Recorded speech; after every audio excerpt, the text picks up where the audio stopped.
Everyone, welcome back to the channel. तो आज इस वीडियो में हम ब्रायोफाइट्स के बारे में पढ़ने वाले हैं। So without any further delay let's start our video. Bryophyte को amphibians of the plant kingdom भी बोलते हैं। एम्फीबियंस यानी कि ये पानी में भी रह सकते हैं और मॉइस्ट सॉइल में भी पाए जा सकते हैं। एम्ब्रियोफाइटिक होते हैं यानी कि इसमें एम्ब्रियो का डेवलपमेंट हो जाता है, एम्ब्रियो का फॉर्मेशन हो जाता है और ये प्लांट फर्स्ट टाइम एम्ब्रियो का फॉर्मेशन यहीं पे होता है। मेन प्लांट बॉडी जो इनकी होती है गैमेटोफाइटिक होती है यानी कि सिंगल गैमेट इसके अंदर पाया जाता है। हैप्लॉइड गैमेट होता है। हैबिटेट की बात करें तो मॉइस्ट और डैम्प सॉइल में ये पाए जाते हैं। साइकोफाइट्स होते हैं यानी कि शेड्स वाले, यानी कि हम कह सकते हैं कि जहाँ पे धूप नहीं पहुँचती है वहाँ पे पाए जाते हैं और इनको वाटर चाहिए होता है as a medium for reproduction process, क्योंकि इनका जो मेल गैमेट होता है वो वाटर को एज अ मीडियम यूज़ करता है स्विमिंग करने के लिए। स्विमिंग मतलब वो उसमें नहाने नहीं जाएगा, ऑफ कोर्स वो स्विम करते हुए फीमेल गैमेट के पास जाना चाहेगा। मेन प्लांट बॉडी इनकी होती है गैमेटोफाइटिक, जैसे कि मैंने आपको पहले बताया था। तो अब ये कह सकते हैं कि इसमें एल्गी की भी मेन प्लांट बॉडी गैमेटोफाइटिक थी, इनकी भी गैमेटोफाइटिक है। तो इसमें चेंज क्या है? इसमें ये ज़्यादा कुछ चेंजेस नहीं है, लेकिन ये थोड़ा सा मोर डेवलप्ड होती है एल्गी से। एल्गी की जो बॉडी थी वो बिल्कुल थैलस लाइक थी, मतलब उसमें कुछ भी डिफ्रेंशिएटेड नहीं था, लेकिन यहाँ पे रूट लाइक स्ट्रक्चर देखने को मिलते हैं जिनको रिजॉइड बोलते हैं, और स्टेम लाइक, लीफ लाइक भी ऐसे देखने को मिलता है। बहुत ज़्यादा डिफ्रेंशिएटेड नहीं होते बट थोड़ा सा होते हैं। न्यूट्रिशन की बात करें तो ये प्लांट हैं तो ऑफकोर्स फोटोसिंथेसिस परफॉर्म करेंगे। इनके पास photosynthetic pigment chlorophyll a chlorophyll b present होता है और ये ऑक्सीजनिक फोटोसिंथेसिस परफॉर्म करते हैं। इनकी जो बॉडी होती है वो दो फॉर्म्स में पाई जाती है, एक प्रोस्टेट और एक इरेक्ट। प्रोस्टेट होती है वो थैलस लाइक होती है, यानी कि अप्रेस टू द ग्राउंड होती है, ऐसे चिपकी हुई होती है ज़मीन से, और इरेक्ट जो होती है वो परपेंडिकुलर टू द ग्राउंड होती है, यानी कि थोड़ा सा उठी हुई होती है। प्रोस्टेट में क्या होता है, जो रिजॉइड होते हैं वो यूनिसेलुलर होते हैं, जबकि इरेक्ट में जो रिजॉइड होते हैं यानी कि रूट लाइक स्ट्रक्चर वो मल्टीसेलुलर होते हैं। रिप्रोडक्शन की बात करें तो ये तीनों प्रकार से रिप्रोडक्शन करते हैं, यानी कि वेजिटेटिव, एसेक्सुअल और सेक्सुअल रिप्रोडक्शन। वेजिटेटिव रिप्रोडक्शन में फ्रेगमेंटेशन ये परफॉर्म करते हैं, यानी कि बॉडी का छोटे छोटे हिस्सों में टूट जाना और फिर उनसे नई बॉडी का फॉर्मेशन हो जाना, फ्रेगमेंटेशन कहलाता है। तो ये वेजिटेटिव रिप्रोडक्शन यानी कि फ्रेगमेंटेशन से परफॉर्म करते हैं। एसेक्सुअल रिप्रोडक्शन की बात करें तो इनके पास गीमा कप्स प्रेजेंट होते हैं। गीमा कप्स फोटोसिंथेटिक होते हैं, यानी कि वो फोटोसिंथेसिस परफॉर्म कर सकते हैं। तो जब ये मैच्योर हो जाते हैं तो अपने गीमा कप्स को पानी में रिलीज कर देते हैं और वो अपने आप से नया थैलस बना लेते हैं। सेक्सुअल रिप्रोडक्शन की बात करें तो इनके पास मेल सेक्स ऑर्गन जो होता है उसे एंथ्रेडियम बोलते हैं। एंथ्रेडियम के अंदर जो मेल गैमेट है उसे एंथ्रोजॉइड्स बोलते हैं। फीमेल के पास आर्किगोनियम होता है और उनके पास जो फीमेल गैमेट्स होते हैं वो आर्किगोनियम होते हैं, ठीक है। तो इनकी बॉडी दो फॉर्म्स में पाई जाती है, एक होता है मोनोइसिस, दूसरा होता है डायोइसिस। मोनोइसिस का मतलब होता है एक ही थैलस पे मेल और फीमेल दोनों गैमेट लाई करते हैं, यानी कि दोनों रिप्रोडक्टिव पार्ट लाई करते हैं।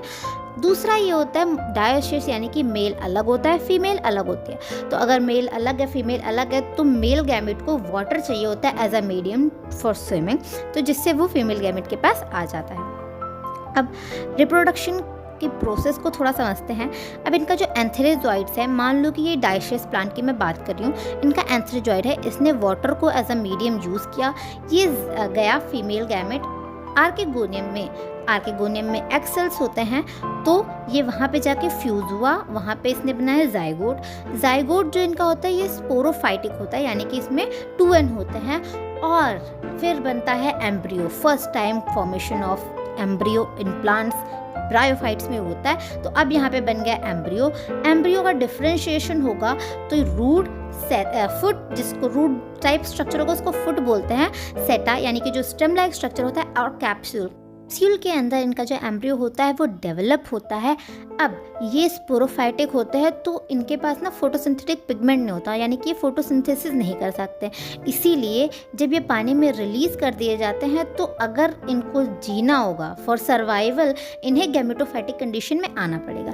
इसीलिए ये स्पोरोफाइटिक से गैमेटोफाइटिक कंडीशन में आ जाते हैं। जो ब्रायोफाइट हैं वो 2 पार्ट्स में आगे चल के डिवाइड होते हैं। एक होता है लिवरवर्थ, एक होता है मॉसिस। लिवरवर्थ को हैप्टिकॉप्सिडा भी बोलते हैं, मॉसिस को ब्रायोप्सिडा भी बोलते हैं। लिवरवर्थ जो होता है वो मॉइस्ट सैडी प्लेसेस में या फिर मार्शी एरियाज में, बार्क ऑफ ट्रीज में, वाटर स्ट्रीम्स, बैंक में पाए जाते हैं। ये क्लोजली एपरेस टू द ग्राउंड होती है, यानी कि ग्राउंड से चिपके हुए होते हैं। इनका जो लीफी स्ट्रक्चर होता है वो 2 रोज में अरेंज होता है। इनके पास भी रिजॉइड्स पाए जाते हैं जो कि वाटर और मिनरल का अब्सॉर्प्शन करते हैं। अब ब्रायोफाइट्स में जैसे कि ये 2 अलग अलग प्रकार के होते हैं, तो ऐसे ही इनमें जो रिजॉइड्स होते हैं ये भी 2 अलग अलग टाइप में होते हैं। अगर हम हैप्टिकॉप्सिडा की बात करें तो इसमें यूनिसेलुलर रिजॉइड पाई जाती हैं, और वहीं पे जो ब्रायोप्सिडा होता है यानी कि मॉसिस, उसमें मल्टीसेलुलर रिजॉइड्स पाई जाती हैं। बात करते हैं रिप्रोडक्शन प्रोसेस जो कि लिवरवर्थ परफॉर्म करता है, तो ये फ्रेगमेंटेशन से, यानी कि वेजिटेटिव रिप्रोडक्शन में फ्रेगमेंटेशन, एसेक्सुअल में गीमा का फॉर्मेशन और सेक्सुअल रिप्रोडक्शन भी परफॉर्म करता है। सेक्सुअल रिप्रोडक्शन की बात करते हैं तो ये मोस्टली डायस्टियस होते हैं, यानी कि इनका मेल और फीमेल गैमेट अलग अलग बॉडी पे लाई करता है, यानी कि इसे भी वाटर चाहिए as a medium to swim. तो थोड़ा सा प्रोसेस समझते हैं। जो इनका एंथ्रेडियम होता है वो आर्किगोनियम के पास स्विम करके आता है और फिर वहाँ पे होता है जाइगोट का फॉर्मेशन।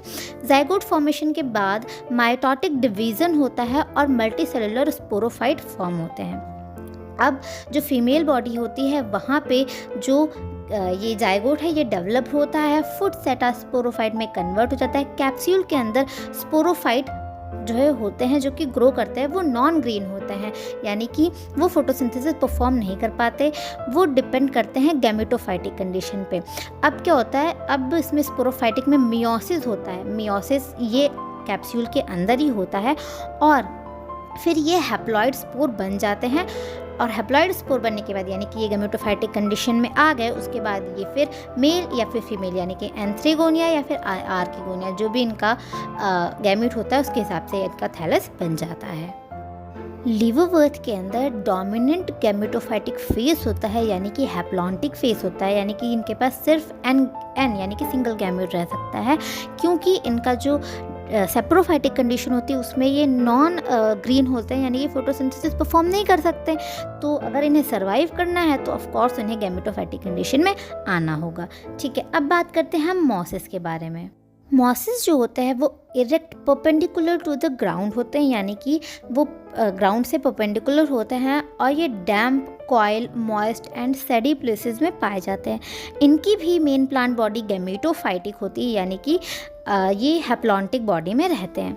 इनके अंदर मल्टी सेलुलर रिजॉइड पाया जाता है। रिप्रोडक्शन की बात करें तो ये भी फ्रेगमेंटेशन, प्रोटोनॉर्मल बडिंग और सेक्सुअल रिप्रोडक्शन से प्रोड्यूस करते हैं। इनकी मेन प्लांट बॉडी जो होती है वो मोनोशियस होती है, यानी कि इनका जो मेल और फीमेल है वो दोनों एक ही थैलस पे लाई करते हैं। अब इनकी भी रिप्रोडक्शन प्रोसेस को थोड़ा देखते हैं। इनकी बॉडी मोनोशियस होती है, यानी कि मेल और फीमेल एक ही बॉडी पे लाई करते हैं। तो सेम एज लिवरवर्थ, इसमें भी जब मेल फीमेल फ्यूज़ होते हैं तो जाइगोट का फॉर्मेशन होता है, ये भी स्पोरोफाइट ही होता है। अब फीमेल बॉडी के ऊपर जो जाइगोट है वो डेवलप होता है, फुट सेटा और कैप्सूल में कन्वर्ट होता है। सेटा कैप्सूल के अंदर होता है मियोसिस। मियोसिस से जो सेप्रोफाइटिक है वो गैमेटोफाइटिक फेज में आ जाते हैं, यानी कि स्पोर्स का फॉर्मेशन हो जाता है। स्पोर्स के फॉर्मेशन के बाद स्पोर्स जब थोड़ा और डेवलप होते हैं तो प्राइमरी प्रोटोनेमा का फॉर्मेशन होता है।